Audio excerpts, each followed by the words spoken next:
back to Good Vibes, and today I'm going to be making a Korean recipe for you. Now, I've gotten a couple of requests for some Korean recipes, so I'm going to be making one of the most popular dishes. It's bibimbap. So bibimbap is literally the meaning of mixing rice. So it's a really great dish with like a big bowl of rice, and it's mixed with all the vegetables and meat. So let's get started.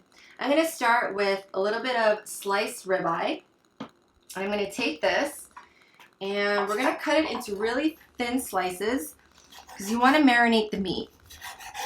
So I'm going to just mix this all up.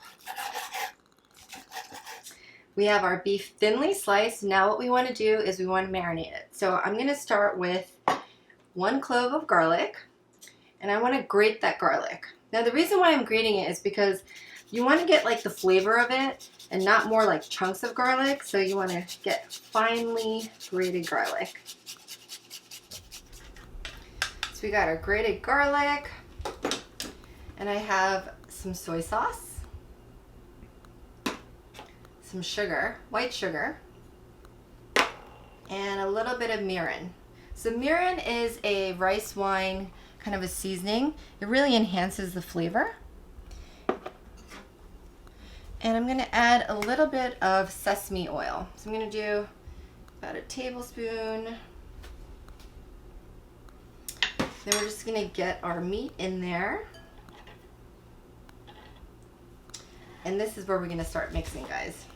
So I love using these gloves. These are some Asian kitchen gloves. They're plastic, disposable. If I can get them open, hold on. And I'm gonna get in and start marinating.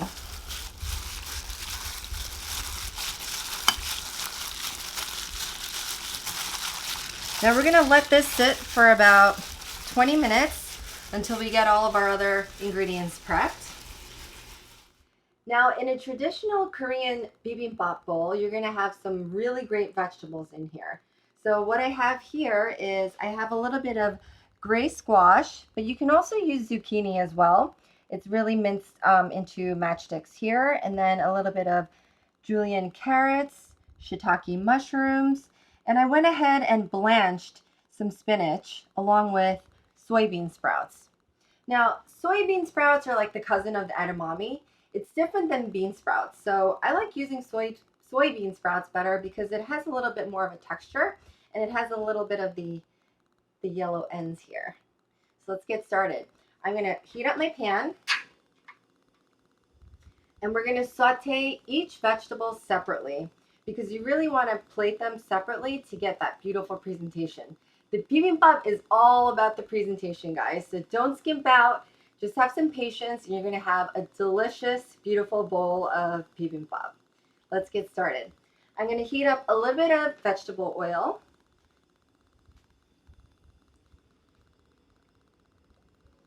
And I'm going to start with the carrots.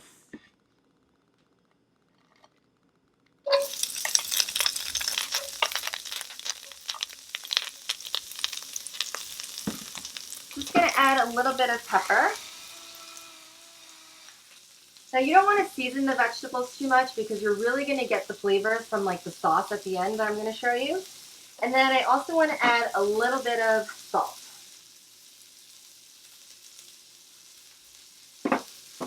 We're just going to cook these up a little bit. So the carrots are almost done. You want to get them to a consistency where they're a little bit soft but still firm. I'm going to remove the carrots, and we're going to get started on our next vegetable. We're moving on to our soybean sprouts. We're going to add that in. And again, you're just going to add a little bit of pepper, little dash of salt. And you're just going to stir fry them around to get them cooked a little bit. Now you're just going to cook these for like less than a minute because I've already pre-blanched them in water. Our soybean sprouts are ready. So I'm going to put these back on the plate, and we are going to move on to our spinach. So the spinach, I have already blanched in hot water for about 40 seconds. And what I did was I squeezed out the excess water and I gave it a little bit of a firm chop. So I'm going to start sauteing them. Not too long because, you know, obviously they're already cooked. So with the spinach though, I'm going to give it a little bit of a sesame flavor. So I'll just add a little bit of sesame oil.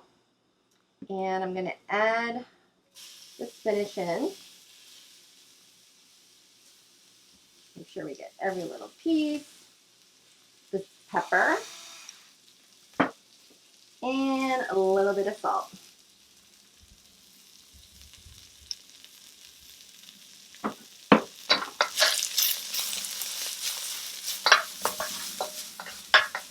Really quick, guys. It's already cooked. Smells really great.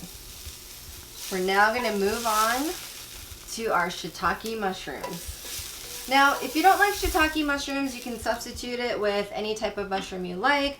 But I really like the flavor of shiitake, so we're going to go with that. And I'm going to add in a little bit of vegetable oil, just a little drizzle. And we're going to go ahead and add these babies in.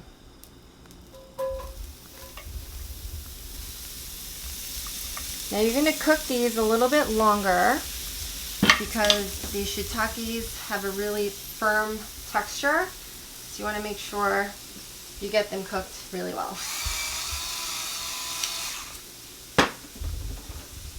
Get that all in there.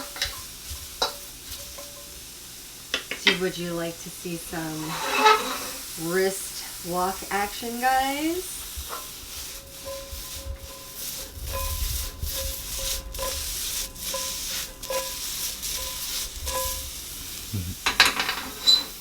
Just for a little excitement, right? All right, so we're going to keep these babies going for a little bit longer. I would say about 2 minutes. Let's get these beautiful shiitakes plated. And we are going to move on to our last ingredient of the veggie platter, the squash. So now I'm going to add a little bit of vegetable oil again. I'm going to kind of turn the heat down a little. And we're going to add in the squash.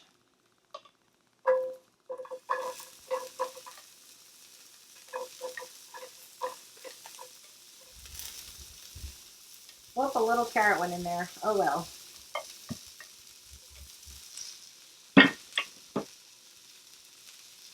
Season it. It's always important to season everything as you're cooking.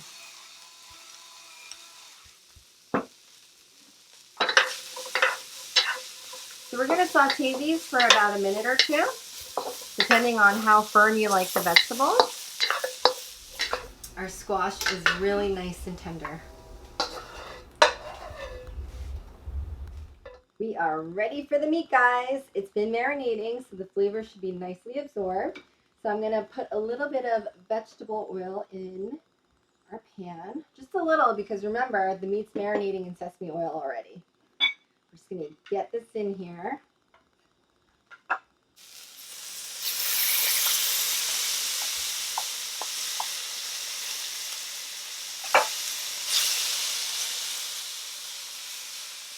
I just love the noise of sizzling meat. And it just smells so good.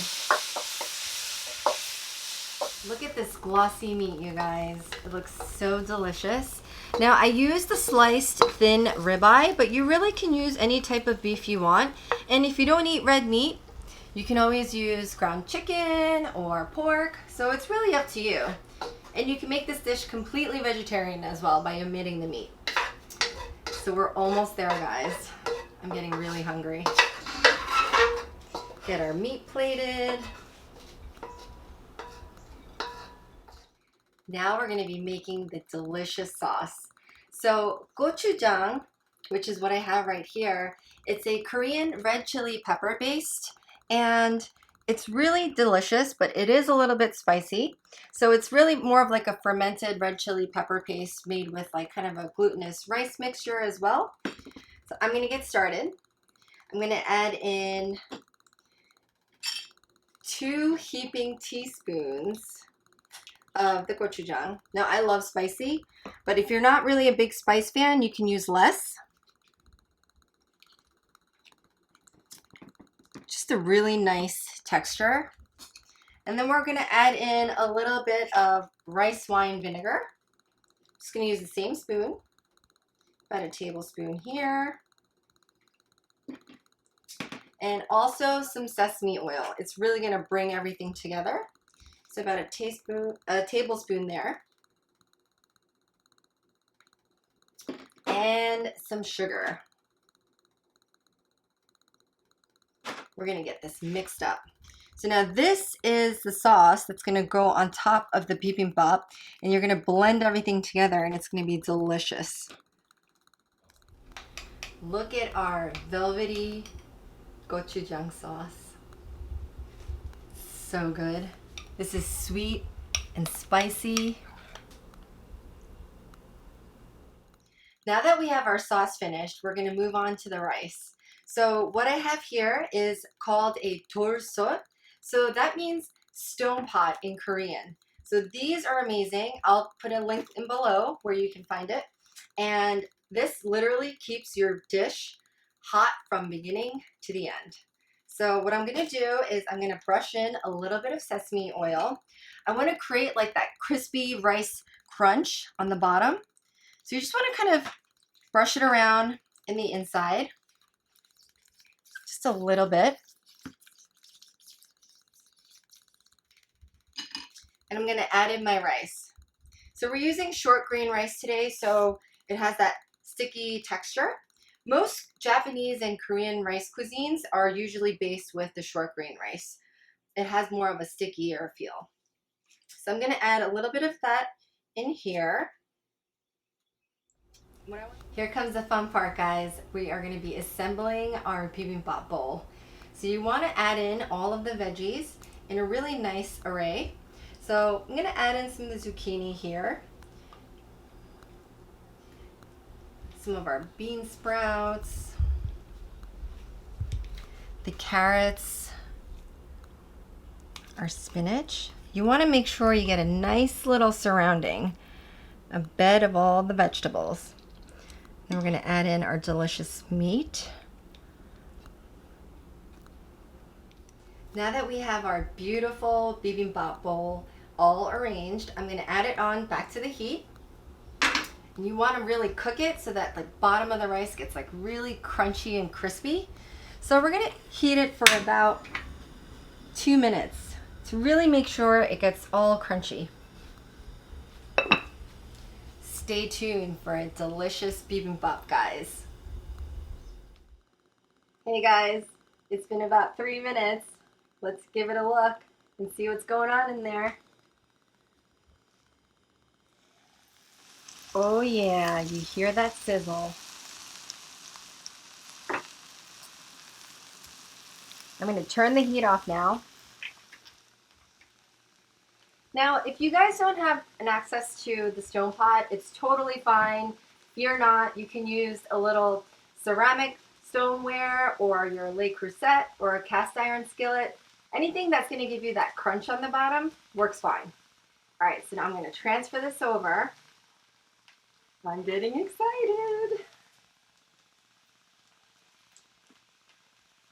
Now, of course, bibimbap is not complete without a fried egg with a soft runny yolk. So I'm going to add that on there. That looks delicious, guys.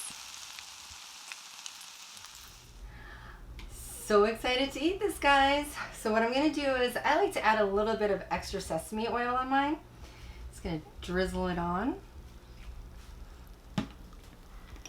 Then we're going to add in our red pepper paste sauce. Just going to finish it off with a little bit of crushed sesame seeds, guys. This bibimbap bowl is an explosion of flavors and textures. So I gotta break the yolk. Oh yeah. Now what I want to do is I'm gonna mix everything together. Oh yeah, guys, we got a little bit of crispy rice action going on.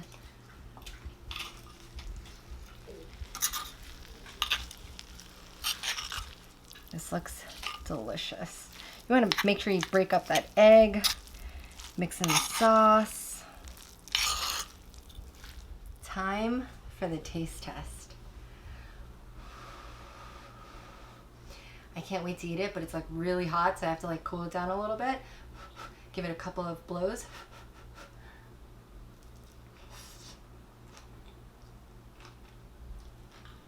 Mmm.